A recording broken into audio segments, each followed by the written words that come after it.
सभी मित्रों को मेरा नमस्ते। टीम महाबोधि की ओर से और राजीव की ओर से आइए।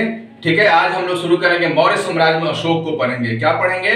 मौर्य साम्राज्य में सम्राट अशोक। ठीक है, यहाँ से सबसे ज्यादा प्रश्न पूछे जाते हैं प्राचीन काल में। निश्चित रूप से 2 प्रश्न, 1 प्रश्न, 3 प्रश्न पूछने ही पूछने हैं।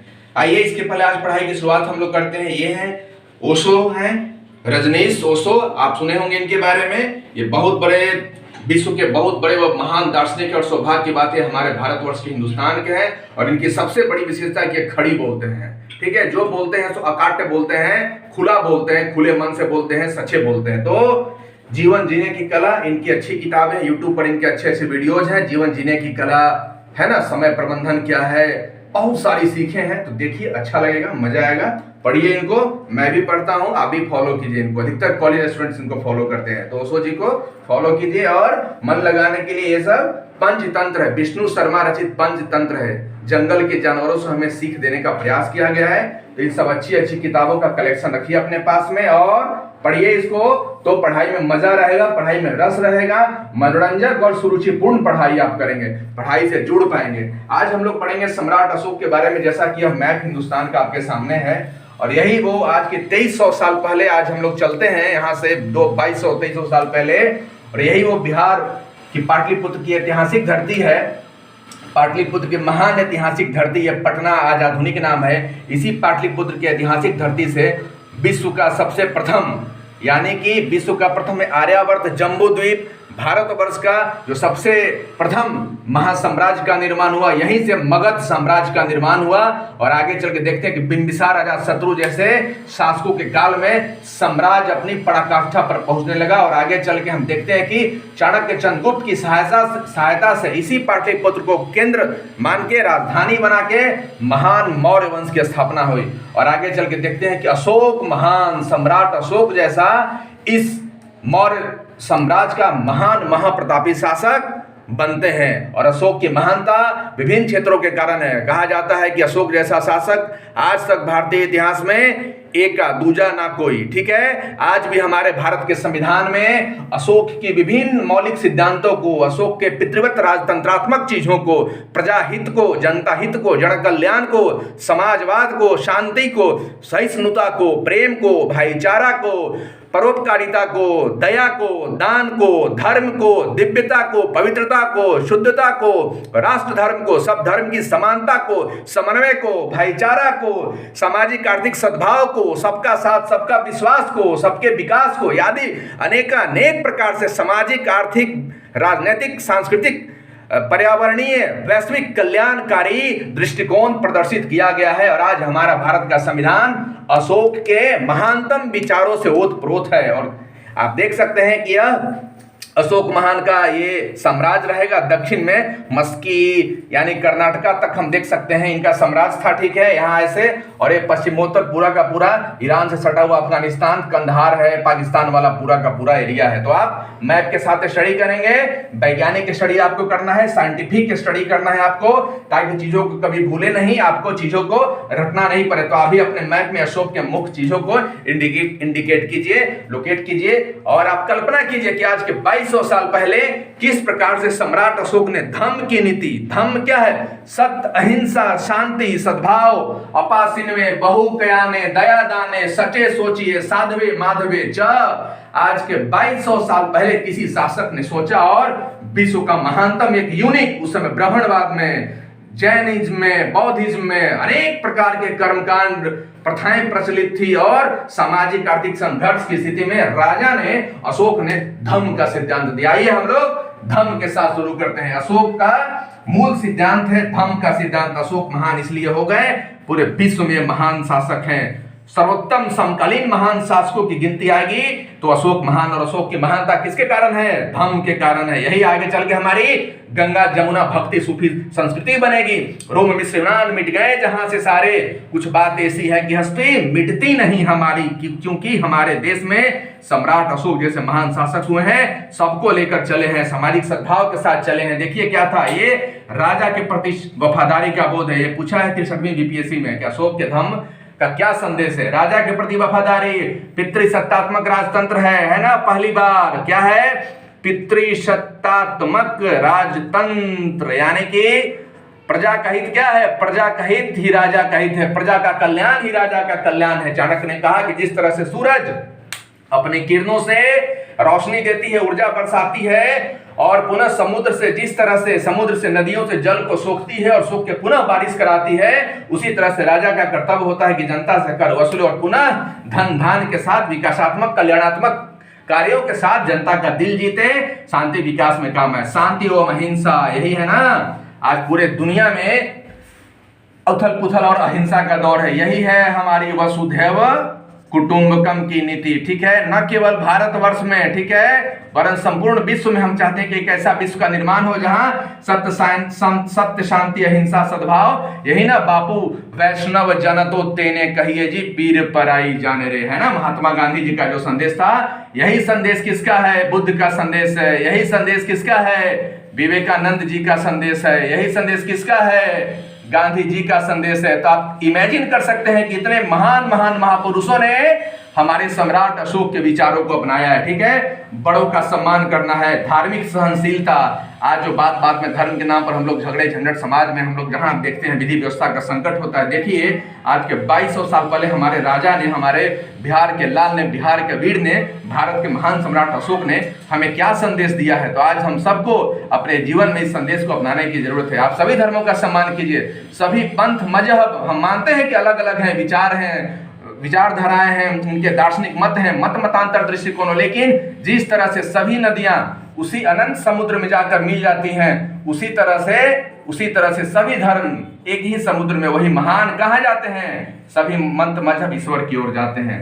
तृतीय बौद्ध संगीति हुई थी इनके समय में, पाटलिपुत्र में, अशोक के समय में हुआ था, ठीक है। और इनके शिलालेखों की भाषा क्या है? प्राकृत भाषा है। ये प्राकृत आम जन की भाषा है, आम जन की भाषा है, बोल चाल की भाषा है, ठीक है।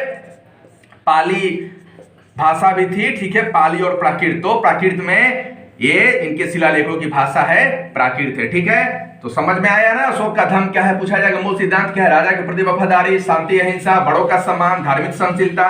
तृतीय, हाँ बस ये, इसके साथ साथ और परोपकारिता है, माता पिता का सम्मान है, आपसी सद्भाव है, समन्वय है, पशुओं के प्रति कल्याण है, मित्रवत व्यवहार है। अभी हमने जो बताया वही है, ठीक है। और समझ में नहीं आया तो भारत की जो प्रस्तावना है, एक तरह से हम कह सकते हैं कि भारत का प्रस्तावना क्या क्या कह सकते हैं कि भारत का संविधान का जो हमारा प्रस्तावना है, हमारे जो मौलिक अधिकार हैं, इसके साथ साथ हमारे जो मौलिक क्या हैं, हमारे जो मौलिक कर्तव्य हैं, या हम कह सकते हैं कि हमारे जो मानवाधिकार हैं, ठीक है। मानवाधिकार के साथ साथ आर्टिकल 21 में जो जीने का अधिकार है, ठीक है, फ्रीडम ऑफ लिबर्टी है, जीने का अधिकार है। इसके साथ ही साथ हमारे संविधान के में प्रमुख चीजें जो हैं, जो आर्थिक सिद्धांत हैं, ठीक है, जो हमारे सिद्धांत में राजनीतिक सिद्धांत हैं, जो हमारे सिद्धांत में हम कह सकते हैं कि पर्यावरणीय दृष्टिकोण रखा गया है, ठीक है, साथ साथ वैश्विक दृष्टिकोण रखा गया है,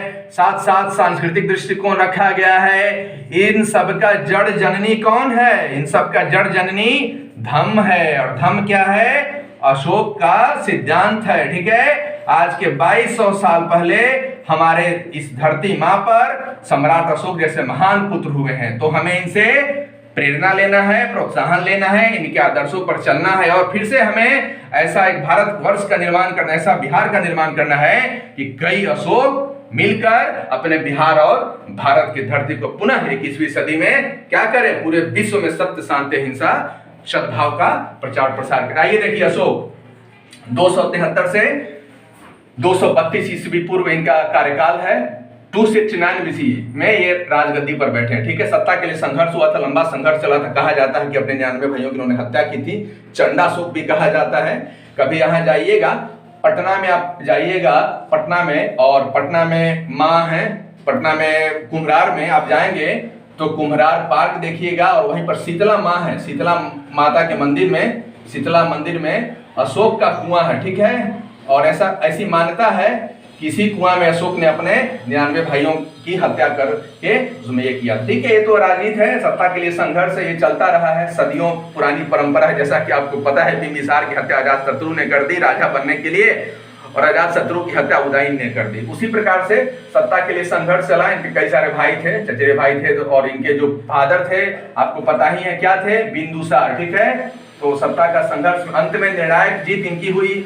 और ये उस समय राज्यपाल कहाँ के, अवंती क्षेत्र के। अवंती कहाँ है, दक्षिण भारत में है, ऐसा आप समझ सकते हैं कि मध्य प्रदेश में समझिए, ठीक है। मध्य, उस समय तो कोई सीमा थी नहीं, तो अवंती मध्य भारत का क्षेत्र है, आधुनिक मध्य प्रदेश मान के चलिए, ठीक है। राज्यपाल अवंती क्षेत्र में, इनको सबसे प्रथम राज्यपाल पूछा जाता है अशोक का कहाँ बनाया गया था, तो अवंती राष्ट्र के राज्यपाल थे, ठीक है। जैसे था ना तक्षशिला प्रांत था, पाटलिपुत्रा प्रांत था, उसी तरह से प्राचीन प्रांत की राजधानी पाटलिपुत्रा थी, तो अवंती प्रांत था, ठीक है। तो ये राज्यपाल थे अवंती के। 269 BC में गद्दी पर ये बैठ गए थे। संघर्ष के बाद 4-5 सालों का संघर्ष चला।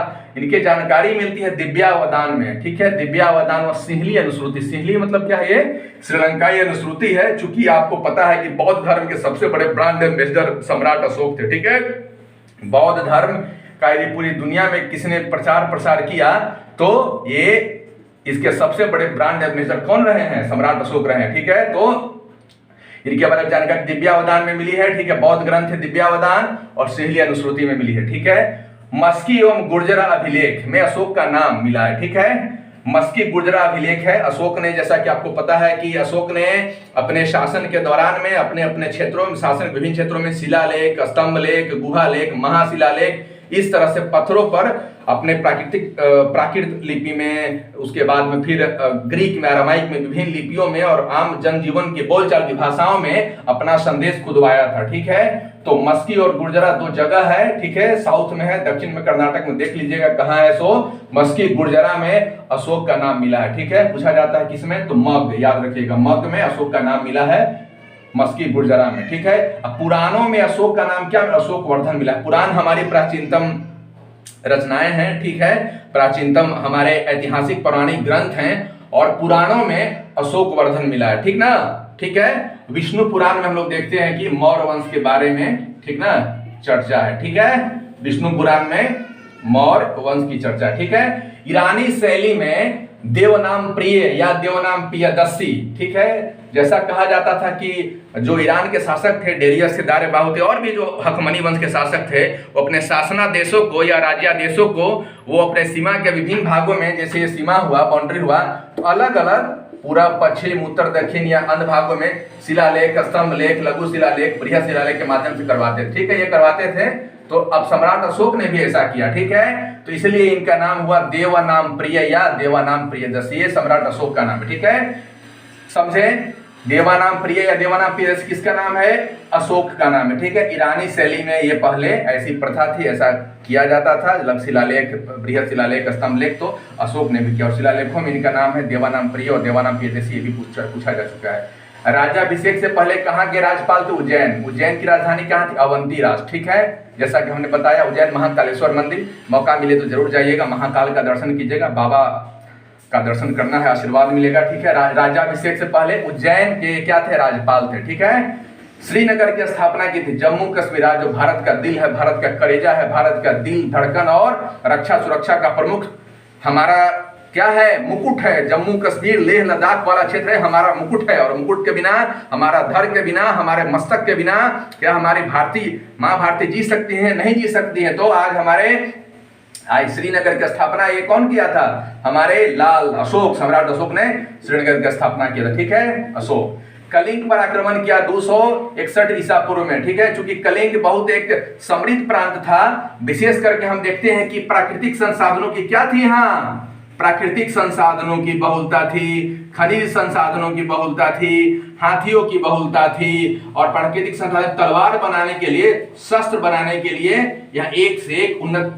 पता है ना भाई, सारा पठार तो छोटा नागपुर की पठारी से लेके जितने सारे आप देख रहे हैं, जल जंगल जमीन है ना, जल है, जंगल है, जमीन है, ये सभी स्रोत उड़ीसा में, आज आधुनिक उड़ीसा वाला जो क्षेत्र है इसमें है। तो इसीलिए कलिंग पर इन्होंने अपने साम्राज्य को बढ़ाने के लिए आक्रमण किया था, संसाधनों की प्राप्ति के लिए 261 ईसा पूर्व में आक्रमण किया था, ठीक है। और कलिंग की पराजय हुई थी, और कहा जाता है कि बड़े पैमाने पर लोग हताहत हुए थे, ठीक। लगभग 1.5 लाख के आसपास लोग मारे गए थे और लाखों लोग इसमें घायल हुए थे। और इसी के बाद अशोक पहले थे चंडाशोक। चंडाशोक को इनका हृदय परिवर्तन हुआ। जिस तरह से जब इन्होंने युद्ध की, हिंसा, रक्तपात देखी तो इनका हृदय परिवर्तन हुआ और इसके बाद ही जाके ये बौद्ध धर्म में दीक्षित होंगे। आगे चल के उपगुप्त वैश्य के माध्यम से, और फिर बौद्ध धर्म को स्वीकार करेंगे पूरी तरह से, राजनीति के लिए नहीं लेकिन बौद्ध धर्म को स्वीकार करेंगे, बौद्ध धर्म से प्रेरणा लेंगे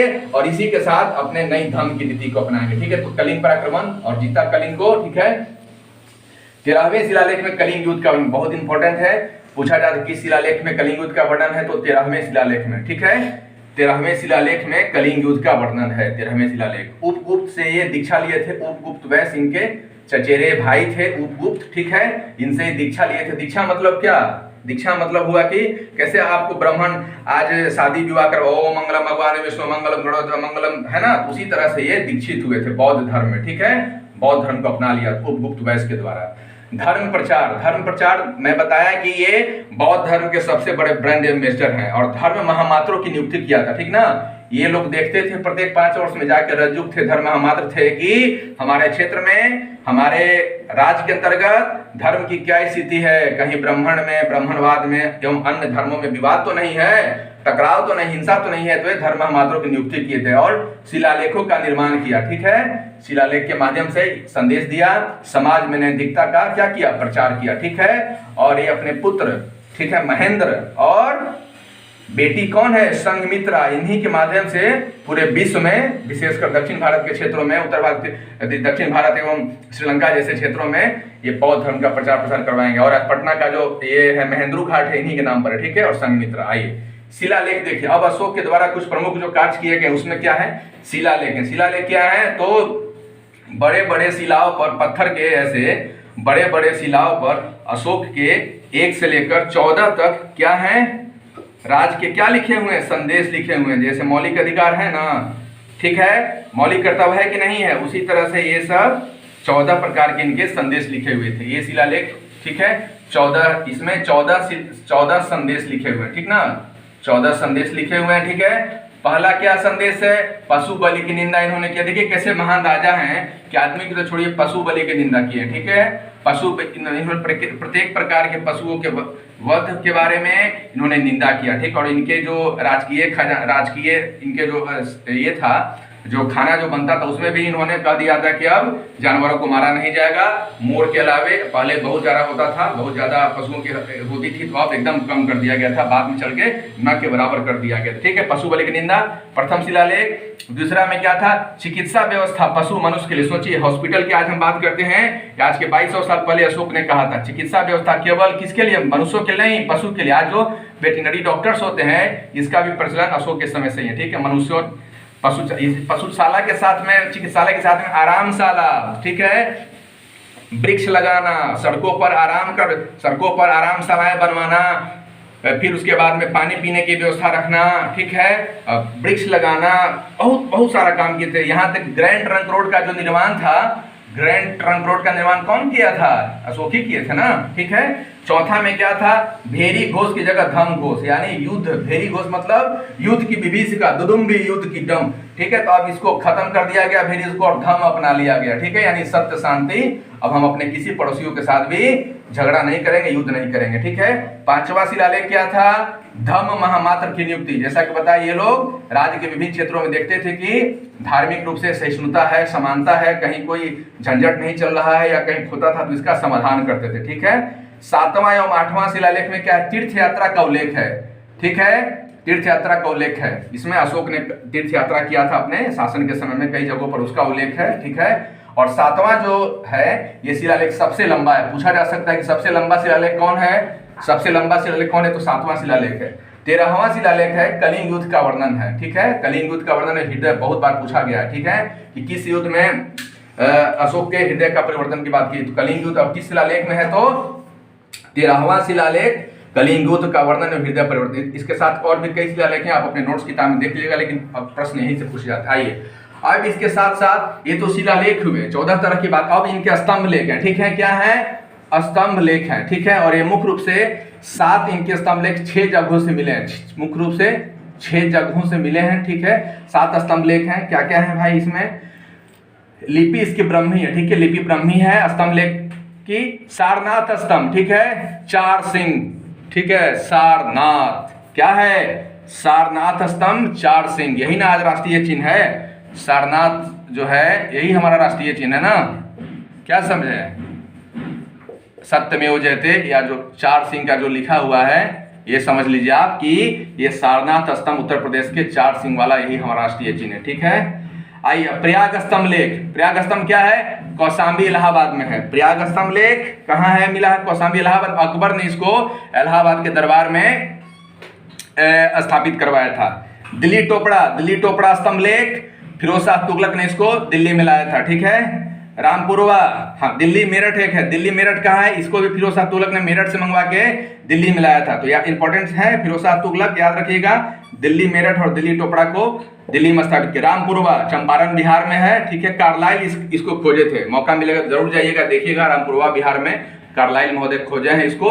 लौरिया अरेराज और लौरिया नंदनगढ़ 2 है, लौरिया अरेराज भी चंपारण बिहार में है और नंदनगढ़ भी चंपारण बिहार में है। इसकी विशेषता है नंदनगढ़ में जो ये है अशोक का ये है, इसके ऊपर क्या है, मोर है, ठीक ना, मोर याद रखिएगा, ठीक है, पूछा जा सकता है, लौरिया नंदनगढ़ चंपारण मोर, ठीक है। तो आप देख लिए हैं प्रयाग स्तंभ लेख, दिल्ली टोपड़ा, रामपुरवा, दिल्ली मेरठ, लौरिया अरेराज, लौरिया नंदनगढ़, ठीक है। एक सारनाथ का स्तंभ है, 4 सिंह वाला राष्ट्रीय चिन्ह है, ठीक है, लिपि ब्राह्मी में लिखा गया। अब आइए स्तूप, आइए, ठीक है, स्तूप क्या था, ठीक है, स्तूप होता था, इनके द्वारा बनाया गया था स्तूप, क्या स्तूप मतलब होता था क्या, यानी कि अवशेष होता था, बुद्ध का इसमें अवशेष रखा जाता था और अवशेष रखकर इसको ये कर दिया जाता, ठीक ना, इसको बनाया जाता था स्तूप, ठीक है। सांची स्तूप का निर्माण किया पटना में, बुद्ध स्मृति पार्क है, वहां भी जाकर देख लीजिएगा, ठीक ना, ठीक है। तो सांची स्तूप हुआ एमपी में, भरहूत स्तूप हुआ ये भी एमपी में है, ठीक है। धर्मराजी का स्तूप है सारनाथ में है, स्तूप का निर्माण ईंट से किया गया है, ऋग्वेद में भी स्तूप का उल्लेख है, कुल 84,000 स्तूप है, ठीक है।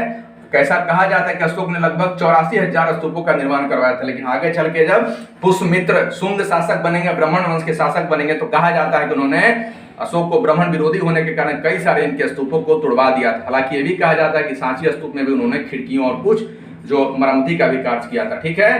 तो इस तरह से अशोक ने ये स्तूप का निर्माण करवाया, ठीक है। और मैं बताया था कि चैत्य क्या चैत्य होता है, क्या होता है, चैत्य होता है पूजा गृह, चैत्य क्या है, पूजा गृह, और विहार क्या है, विहार क्या है, रहने के लिए है, यानी कि बौद्ध भिक्षुओं को रहने के लिए ये था, विहार था, ठीक ना। आज भी जाइएगा जहानाबाद में बराबर की पहाड़ी में आपको देखने को मिलेगा, ठीक ना।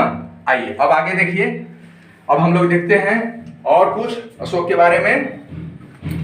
राजप्रसाद, पाटलिपुत्र का राजप्रसाद बहुत इंपॉर्टेंट है, जैसा कि आपको पता है कि आज भी जाइएगा कुम्हरार पार्क में तो पाटलिपुत्र का राजप्रसाद में जो चीजें लगती थी आज भी वहां पड़ी हुई है, कितना गोल गोल मोटा मोटा पिलर होता था, और आज भी पॉलिश इस प्रकार की बेहतरीन पॉलिश है कि आज भी उसमें सिलवट व खरोच तक नहीं आई है। पटना म्यूजियम में जाके देखिएगा, चामर ग्रहणी की मूर्ति है, क्या मूर्ति है और क्या नक्काशी किया गया, आज भी आपके दांत तले है ना, आप दांत दबा के रह जाएंगे। तो ये राजप्रसाद पाटलिपुत्र में, और बड़ा बहुत सुदृढ़ प्रकार का ये था पाटलिपुत्र में, चारों तरफ से घेराबंदी होती थी, जल की व्यवस्था थी, अलग अलग बुर्ज होते थे, सैनिक थे, सिपाही थे, लकड़ी का बाउंड, बहुत सारा, बहुत विशेषता है। सूसा और एक बताना के महलों से भी इसको श्रेष्ठ बोला जाता है, ठीक ना। ये राजप्रसाद पाटलिपुत्र में था, ठीक है। चंद्रगुप्त मौर्य का महल लकड़ी का बना हुआ था, पूछा जा सकता है, लकड़ी का बना था, 80 स्तंभों वाला था, ठीक है। ये क्या था, 80 स्तंभों वाला पत्थरों से निर्मित था, ठीक है। पाटलिपुत्र कहाँ से प्राप्त हुआ, कुम्हरार से प्राप्त हुआ, पाटलिपुत्र राजधानी थी, कुम्हरार जगह है, आज भी जाके देख लीजिएगा कुम्हरार पार्क में, आज अवशेष इसके पड़े हुए हैं, ठीक ना। और अशोक को समझने के लिए एक अच्छी फिल्म है अशोक की, अशोक का देख लीजिएगा, अशोक अच्छे समझ जाएगी। इसके साथ और भी कुछ फिल्में हैं तो वो भी देखिएगा, ठीक है। इन्होंने ब्राह्मी, खरोष्ठी, ग्रीक, अरमाइक लिपि का प्रयोग किया।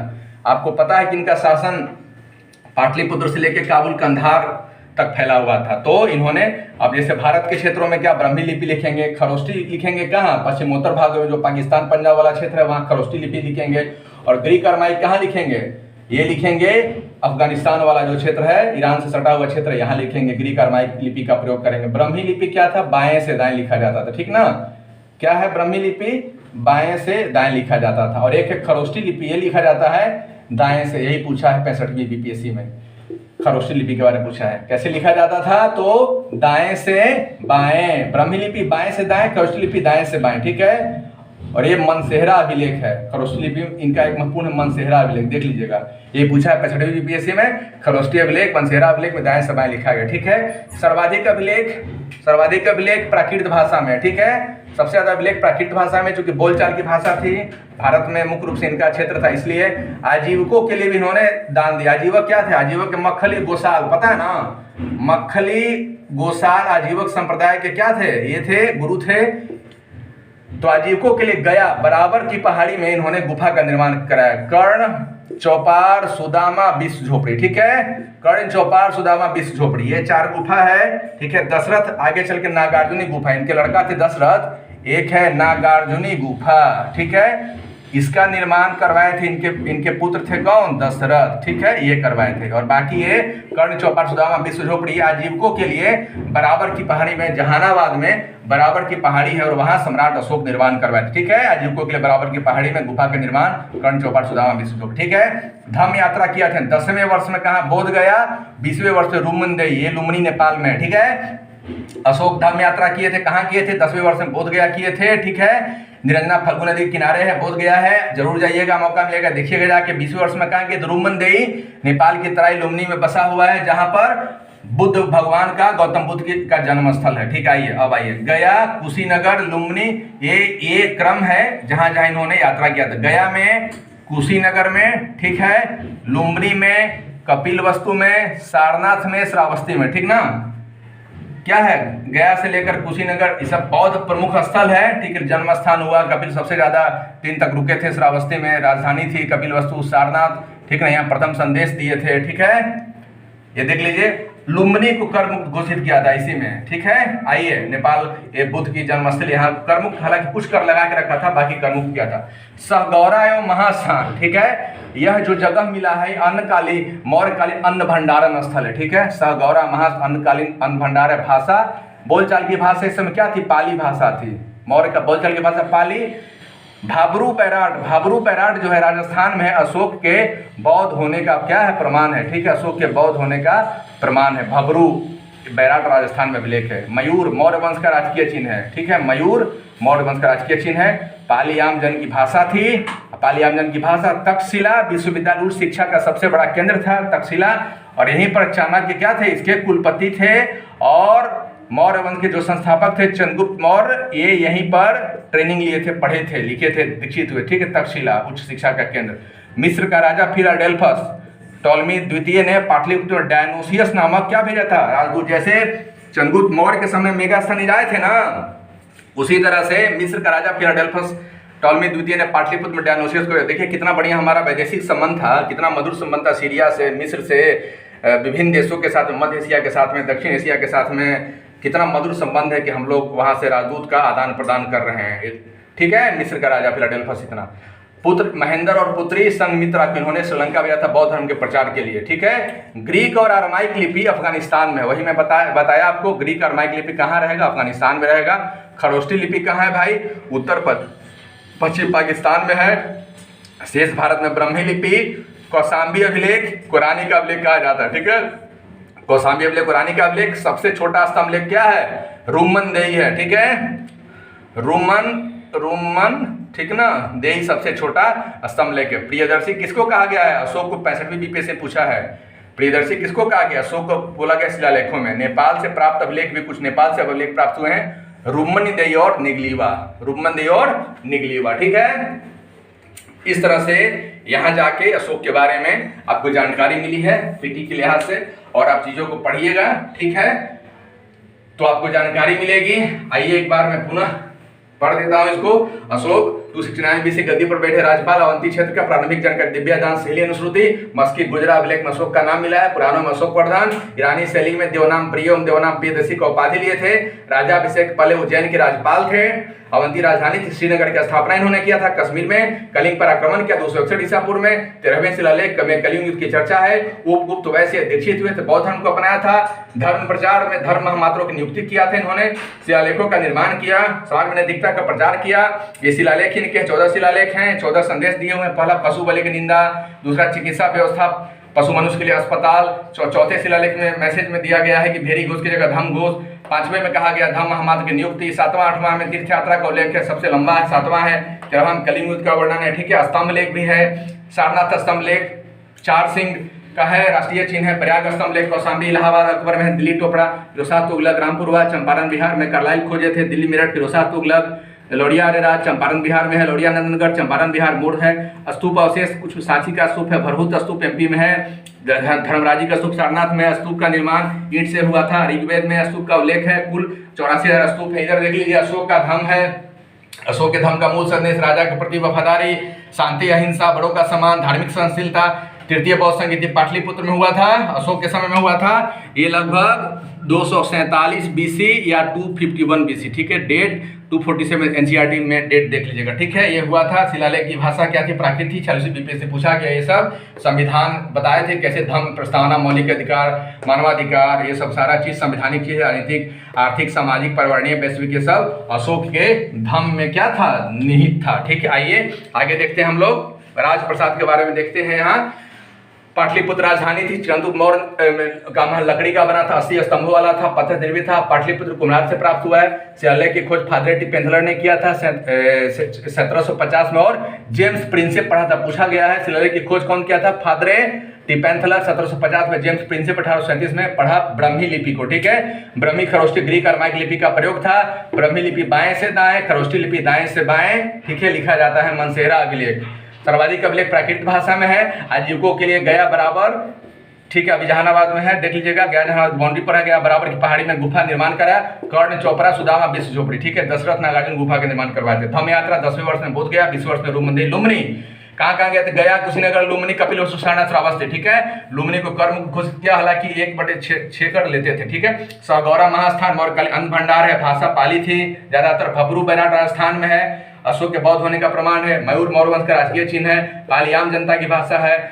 तक्षशिला उच्च शिक्षा का केंद्र था। विश्व का सबसे महानतम चाणक्य चंद्रगुप्त के बारे में बताएं। मिस्र का राजा फिलाडेल्फस टोलमी के द्वारा पाटलिपुत्र में डायनोसियस नामक राजदूत भेजा गया था। पुत्र महेंद्र पुत्र संघमित्रा बौद्ध धर्म के प्रचार के लिए गए थे। ग्रीक अरमाइक लिपि अफगानिस्तान में मिला है। खरोष्टी लिपि उत्तर पश्चिम पाकिस्तान में मिला है। शेष भारत में ब्राह्मी लिपि मिला है। कौशाम्बी अभिलेख बरानी का अभिलेख कहा जाता है। सबसे छोटा स्तंभ लेख रुमनदेही है। प्रियदर्शी शिलालेखों में कहा गया है। नेपाल से प्राप्त अभिलेख रुमनदेव नेगीवा स्तंभ है, ठीक है। ये हो गया, ये अशोक के बारे में चर्चाएं हैं। बाकी एनसीईआरटी की किताब पढ़िएगा, अपना नोट्स पढ़िएगा, तो आपको चीजों समझ में आएगी। पर और देख लीजिए चीजों अच्छे से, ठीक है। ये कुछ महत्वपूर्ण राज्य हैं। ये देखिए पाटलिपुत्र है, राजगीर है, वैशाली है, महास्थान, चंद्रकेतुगढ़, वाराणसी, कौशाम्बी, कन्नौज, मथुरा, श्रावस्ती, तक्षशिला, ये सब भरूकक्ष है। सोपारा है। चोल राज है। चोर चेल पांड है। दक्षिण में ये सब राज्य है। संगम काल के बाद में ये चोर चेल ये राज रहेगा, ठीक है। इन चीजों के बारे में है, ठीक है। इसके साथ ही साथ और आप देख सकते हैं कि ये आगे चल के प्राचीन व्यापारिक मार्ग है, ठीक है ना। ये आगे चल के मरणोत्तर काल के बाद पढ़ेंगे हम लोग। ये अशोक का ये समय देखिए, वाराणसी पाटलिपुत्र है, ठीक है। श्रावस्ती, अयोध्या, कौशाम्बी, विदिशा, सांची, उज्जैनी, भड़ौच, नासिक, केलोरा, सोपारा, जुन्नार, करीमनगर, अमरावती, नागरकोइल, कोलार, ठीक है। ये सब चोल साम्राज्य का। उरईर, मदुरई है। अरिकामेडु, कावेरीपट्टनम है। कंधार में बामियान है। काबुल, पुरुषपुर, तक्षशिला, सकल, ये सब मौर्य साम्राज्य के अंतर्गत ही था, ठीक ना। बामियान में एक बौद्ध मूर्ति बनाया गया था। ये गंधार कला का क्षेत्र है। ये मथुरा कला का क्षेत्र है, ठीक ना। और देखिए ये भी है महत्वपूर्ण बौद्ध स्थल के बारे में है, हम लोग पढ़े थे, बताए थे आपको। ये अशोक के बारे में देखिए, अशोक के शिलालेखों के बारे में दिया हुआ एनसीईआरटी किताब से ये मैप लिया गया है। देखिए ये महाशिलालेख है। महाशिलालेख मनसेहरा है, शहबाजगढ़ी है, कंदहार है, गिरनार है, सोपारा है, सन्नति है, जौगढ़, शिशुपालगढ़ है, ठीक है। अब ये लघु शिलालेख क्या क्या है?